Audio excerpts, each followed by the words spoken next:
Le titre n'a pas changé, mais enfin j'aurais pu tout aussi bien l'inverser et mettre l'affaire judiciaire à l'épreuve de l'imaginaire social. Merci pour ce beau colloque sur une notion complexe et sur laquelle en effet nous nous posons beaucoup de questions et je pense que de toute façon je n'ai pas la prétention de répondre aux questions que je posais tout à l'heure. En tout cas, je suis contente d'avoir l'occasion de m'exprimer sur cette notion qui est centrale dans mes travaux. Alors, je parlerai moins bien de moi que ne l'a fait Dominique, c'est-à-dire de manière moins englobante, et je pense que mon intervention sera peut-être un peu plus, un peu plus technique sur la manière dont que ce qu'il en a dit, sur la manière dont je l'utilise.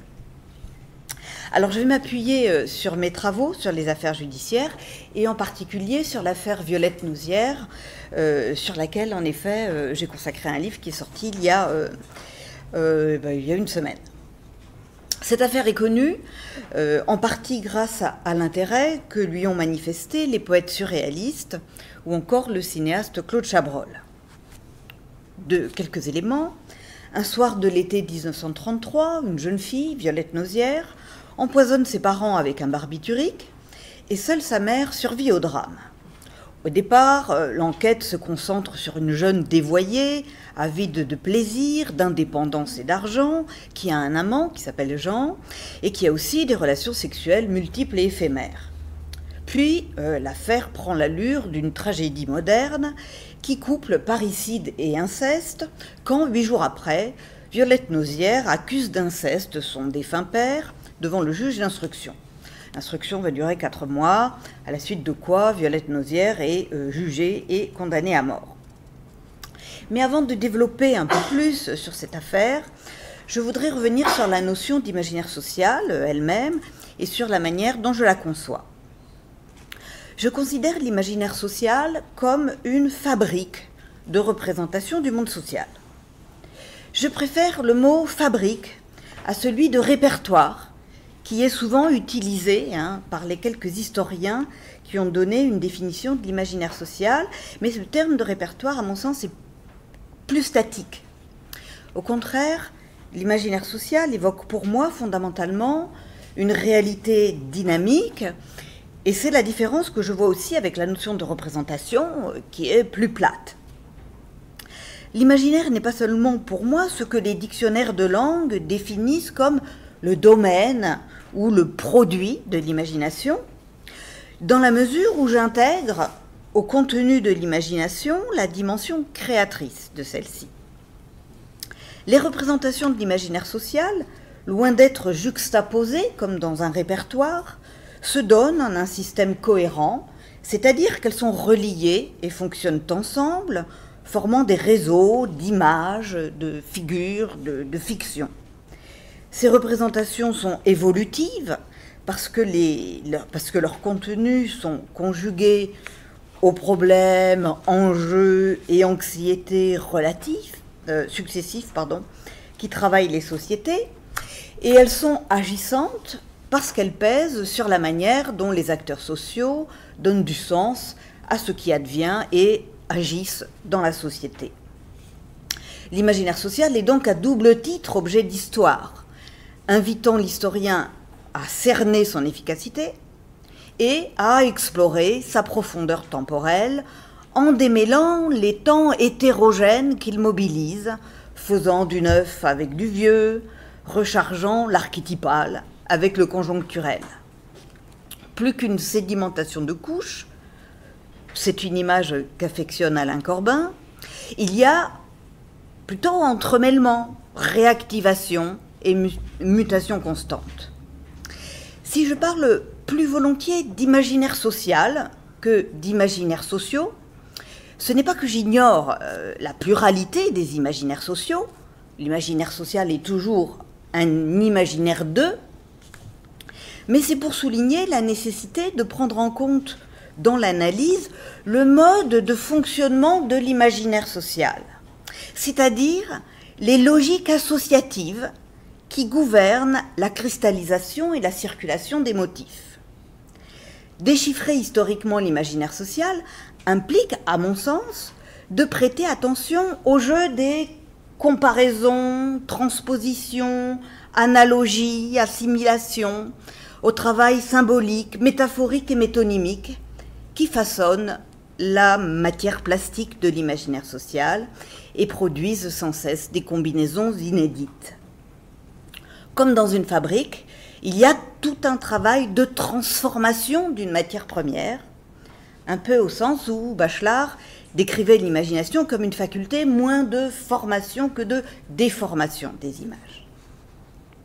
Prendre en compte la plasticité de l'imaginaire social, c'est traquer ce travail associatif dans une dimension verticale, la profondeur temporelle, mais aussi dans une dimension horizontale qui permet à l'étude de l'imaginaire social de dépasser les découpages sectoriels de l'historiographie.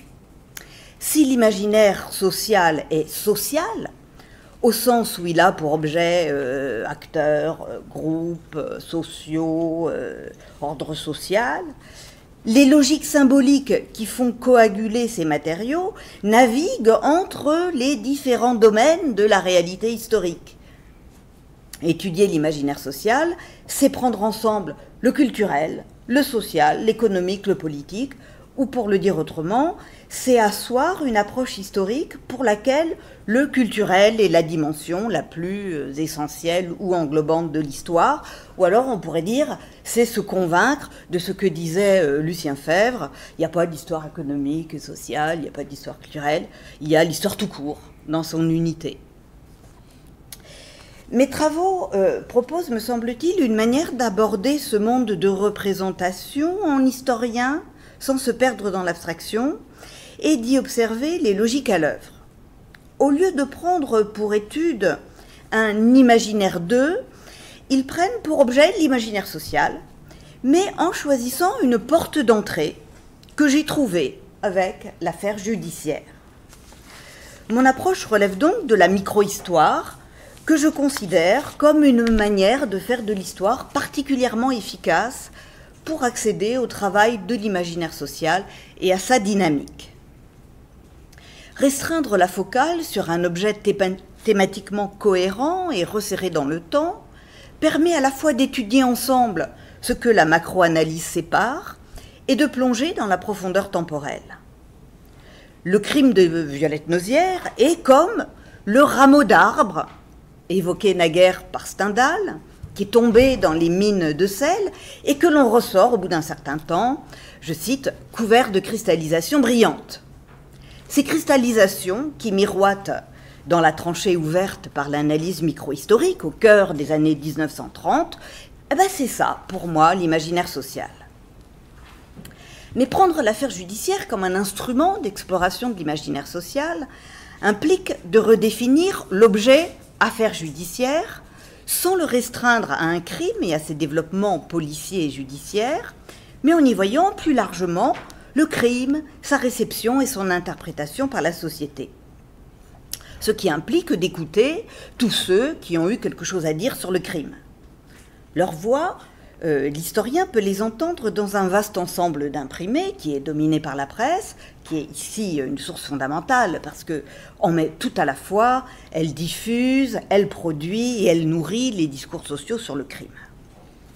On peut les trouver aussi dans le dossier d'instruction, qui est une source polyphonique qui rassemble les discours pluriels générés au cours du procès pénal. Et je signalerai un sous-ensemble d'archives qui est particulièrement riche, qui est constitué par quelque chose comme 250 lettres qui ont été adressées à la justice par toutes sortes d'individus qui s'intéressaient à l'affaire, essentiellement des quidam, dont la plume, et finalement, elle est d'autant plus déliée que l'identité du scripteur est protégée par l'anonymat. Pour une étude de l'imaginaire social, elles sont au moins autant précieuses que les chroniques des Géo London ou que les poèmes des André Breton. On y voit les individus brodés sur les éléments de l'enquête, des micro-scénarios interprétatifs à partir de la presse ou de leur expérience personnelle et exprimer des fantasmes que le crime fait lever. Bref, l'affaire judiciaire est une histoire que chacun raconte à sa façon, et une boîte de Pandore qui libère des histoires qui prolifèrent, se concurrencent, se contaminent les unes les autres. Comprendre le retentissement et l'épaisseur sociale d'une affaire passe par le repérage de ces fictions porteuses de sens qui circulent d'un support à l'autre, avec leurs personnages, leurs décors et leurs intrigues, et par la reconstitution de leur émergence, de leur cheminement et de leurs interrelations et reformulations successives. Je prendrai, pour me faire comprendre, l'exemple de la thèse selon laquelle Violette Nozière a eu un complice pour exécuter son crime. Cette thèse, qui est démentie par un intéressé et qui sera finalement écartée par le juge d'instruction, prospère dans un jeu triangulaire entre enquête judiciaire, articles de presse et lettres envoyées à la justice. Les soupçons se portent sur divers individus selon des logiques de représentation distinctes. L'inscription du motif des amants criminels dans l'imaginaire du crime pousse à soupçonner aussitôt Jean, l'amant attitré. La crispation identitaire des temps de crise et le racisme ambiant conduisent aussi à dénoncer Atlan, un partenaire sexuel récent de la jeune fille qui est d'origine nord-africaine. Et de multiples lettres le peignent en dangereux souteneur et en trafiquant de drogue. Enfin, l'imaginaire du poison, dont le pharmacien est une figure classique, nourrit aussi la fiction d'un préparateur en pharmacie impliqué dans le crime. Les archives de la préfecture de police permettent de situer l'origine de cette fiction dans une lettre anonyme envoyée au journal Le Petit Parisien évoquant un préparateur intime de Violette. Emmanuel Jacob, le journaliste en charge de l'affaire Nozière au journal, communique alors le tuyau au brigadier Gripois, qui est chargé de l'enquête, et le brigadier se lance sur cette piste. Alors, la presse annonce que la police recherche un préparateur en pharmacie. À partir de là, articles de presse et lettres anonymes s'emballent et s'alimentent mutuellement pour élaborer une fiction qui, en aimantant différents détails biographiques qui ont été divulgués par l'enquête, évoque des rendez-vous mystérieux dans une brasserie, dans une boîte de Montmartre ou sur un hippodrome. Une lettre qui fusionne Atlan et la figure du préparateur dénonce un pharmacien nord-africain. Le visage du... Et en fait, c'est intéressant de voir que le visage du complice change au gré des associations qui s'opèrent entre les différents acteurs du drame. Le complice, avec ses lunettes en écaille, ressemble à Jean. Grand, brun et autoritaire, il ressemble à Atlan. Le préparateur est concurrencé par une autre figure, celle de l'homme du milieu, parce que la rumeur se répand que Violette avait un souteneur. L'individu, affirme-t-on, est un Nord-Africain, et l'on soupçonne Atlan, avant qu'un journaliste de Paris Soir, qui a reçu une note transmise par un de ses informateurs, ne sorte une autre hypothèse, celle d'un Corse, je cite, mystérieux et redoutable. L'ombre du crime organisé, dont les mœurs et les acteurs sont en train de s'inscrire dans l'imaginaire urbain, contamine l'hypothèse du complice. Mais les deux personnages du préparateur en pharmacie et de l'homme du milieu se distinguent mal dans les récits. Il faut dire que l'un et l'autre font circuler des produits prohibés, que ce soit le poison ou la cocaïne. Ces différents éléments cristallisent autour de la fiction d'une parricide hypnotisée, qui rouvre un débat vieux de 50 ans sur la possibilité de tuer en état d'hypnose.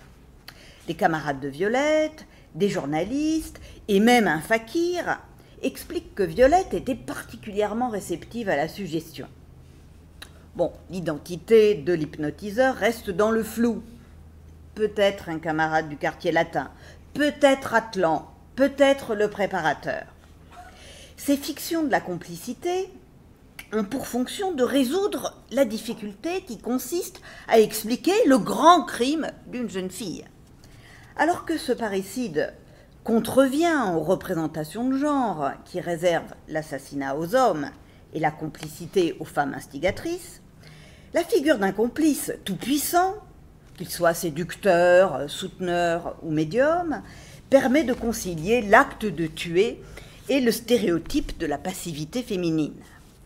Ces fictions, finalement, contribuent à penser un homicide proprement féminin et contribuent à rendre compte du crime hors norme, justement, en replaçant son auteur dans la norme du genre.